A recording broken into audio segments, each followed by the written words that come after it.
Well, it's quite a day. And, I just thought back over the fact that I had the privilege and honor of presenting oral arguments before Justice Ginsburg since the day she was sworn in and confirmed and became a justice of the Supreme Court 27 years ago. So I've had a long history with Justice Ginsburg. And all I can say is, first of all, our thoughts and prayers to her family. But let me say this about Justice Ginsburg. Whether you agreed with the legal position or not, she was a very, very smart, brilliant lawyer, advocate, and justice. And even when she disagreed with me, which was frequent, but not always, I always remember fondly that my mother went to the same high school as Justice Ginsburg, James Madison in Brooklyn, New York. And when I was making oral arguments in front of the Supreme Court with Justice Ginsburg, it reminded me of arguments I would have with my mother growing up. It was never hostile. It was aggressive, but not hostile, and there's a difference. So I think this is a day where you reflect on the good things. And that is that this is the woman who made some real history. She also, whether you agreed with her legal position or you disagreed with it, you knew where she stood. And let me say this, as someone that argued in front of her, you had to be very, very on your game when it was time for Justice Ginsburg to ask those questions. And she always got right to the heart of it, as recently as May, when we were up before her on a series of 3 cases.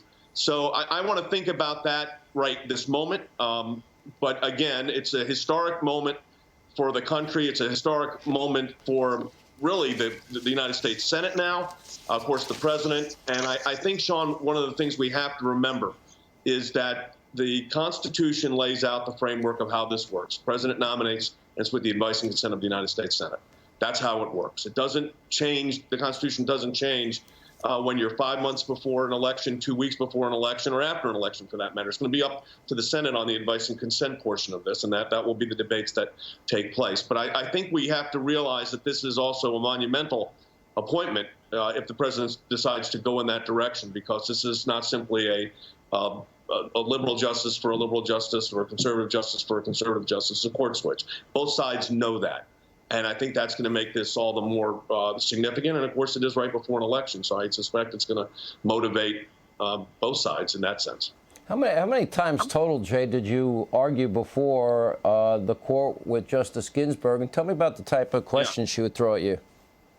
So I think 12, if my memory's right on this, 12 or 13 times. And I'll never forget one in particular case. It was part of the campaign finance case. And it was I was representing a group of minors who were prohibited from participating in political campaigns. We actually won that unanimously. So she ruled in our favor. But what was so interesting about that, when I knew she was going to ask a question regarding suffrage, because obviously women did not have the right to vote until there was a constitutional amendment. And there we had minors who were being denied the right to participate in elections, supporting candidates under the McCain-Feingold. So I became an expert in the suffrage movement. And there was not much I did not know about that. And sure enough, I was able to utilize that. And I think it obviously was effective enough that she agreed with the other 9 justices on our legal position. But look, there were other times where she was, dead set against me, especially on a lot of the religion clause cases. But you knew her question was going to be the critical question, not that you were going to sway her vote, not that you were going to necessarily get her vote, but you had to give an honest answer with integrity to a legal position that even if she might disagree with it, you could respect, or she could respect. And I think that was always and my colleagues who have done this in numerous times in the court. Yeah.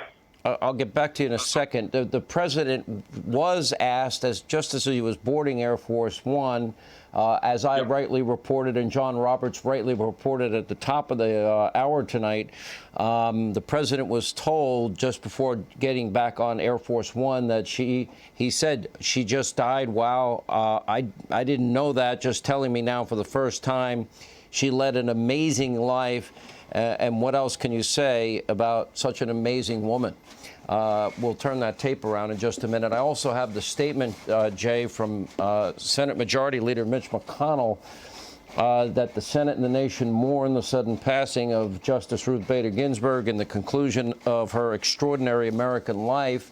Justice Ginsburg overcame one personal challenge and professional barrier after another. She climbed from a modest Brooklyn upbringing to a seat on our nation's highest court and into the pages of American history. Justice Ginsburg was thoroughly dedicated to the legal profession and to her 27 years of service on the U.S. Supreme Court. Her intelligence and determination earned her respect and admiration throughout the legal world and indeed throughout the entire nation, which now grieves alongside with her family, friends, and colleagues. I'll add this. Apparently her family was around her at the time of her death. And then Senator McConnell goes on, in the last midterm election, before Justice Scalia's death in 2016, Americans elected a Republican Senate majority because we pledged to check and balance the last days of a lame duck president's second term. We kept our promise.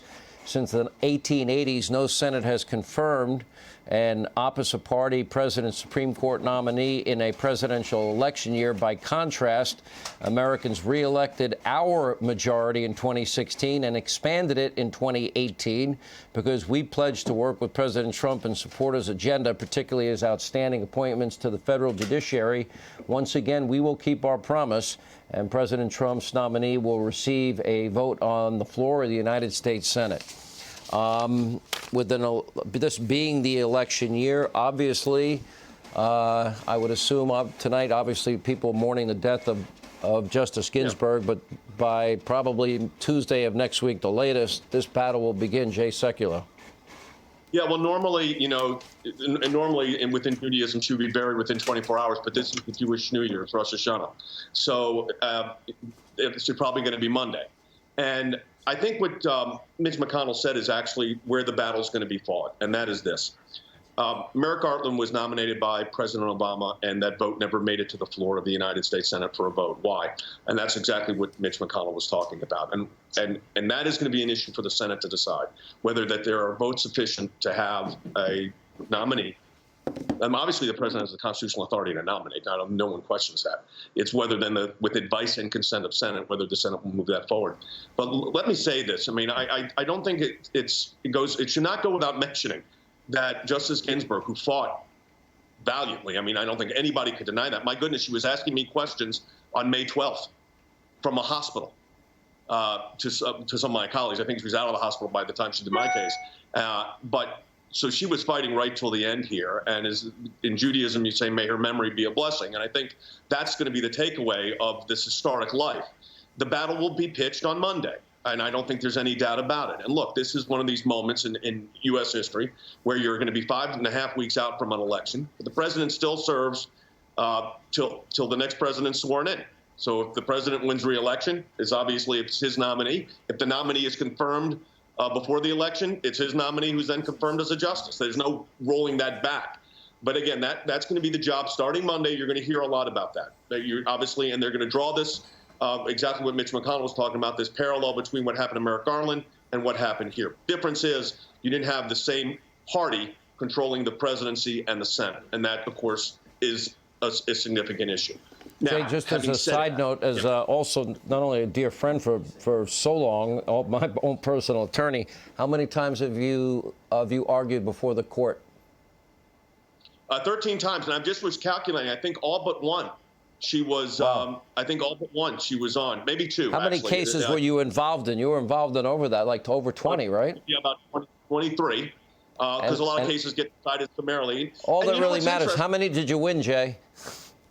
Well, about 90%, but I will tell you this, what's interesting, Sean, is Justice Ginsburg ruled with me probably about 60% of the time, about 40%. Listen, if it was baseball, I'd have a great batting average, right? It'd be 600 in front of Justice Ginsburg. But look, as I said earlier, she was a tough justice on questioning. She was just, by the way, there's no doubt why Scalia, the late Justice Scalia, now the late Justice Ginsburg, were so close. They were a very similar personality. They were both brilliant. They both asked really hard questions, and they were not going to be. They didn't want there was no answer in front of Justice Ginsburg or Justice Scalia that was this: I don't know. It was yes or no, and then explain yourself. There was never I don't know, and that's one thing you learn by practicing in front of them.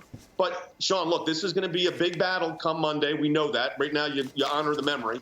It's the right thing to do. Monday is going to be when the attention turns to the nominee, and if there is a nominee, and how that moves forward, and that's going to be the president's determination under the Constitution, and then the Jay, Senate's role in advice. We asked Shannon Bream about this relationship. I mean, it was such a judicial philosophical divide.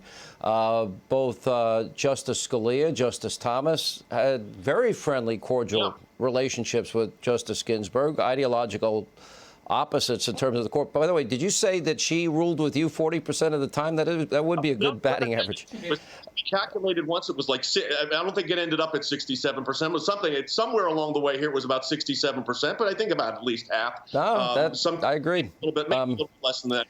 And for those that have never heard oral arguments, and there's always the question of whether or not we should have cameras in the court, just listening is phenomenal. And the way the justices all have their unique style.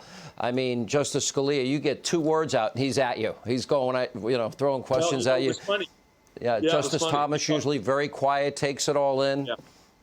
Yeah, but it's interesting, because of COVID, we had to argue the cases via telephone. Now, I had a podium in my office, and I stood up, and I wore a suit. My son Jordan was with me. We both stood up when the court called the case, and we presented the argument. But I will tell you this, they did it in a very different way. You got 2 minutes uninterrupted, which I don't think I ever went 37 seconds uninterrupted before COVID. And then each justice could ask a couple of questions. Let me tell you one really quick story here, and it's a Justice Ginsburg memory, and I'm glad it happened. They basically got 2 questions each, and came to Justice Ginsburg. And she asked me 1, I answered it. She asked me 2, I answered it. She was starting another question. The Chief Justice came in, was going to go to the next justice, but she finished saying, kind of talked over him. And you're really supposed to not respond unless the Chief Justice gives you permission. And I just answered the question anyways. I figured this woman was in a hospital 2 weeks before answering questions. This justice deserves that honor and respect. I was going to answer her question. She may not have liked my answer, and evidently she did not, because she ruled against my position. But I answered the question with honesty and stood for our legal position. I think she respected that even when she disagreed.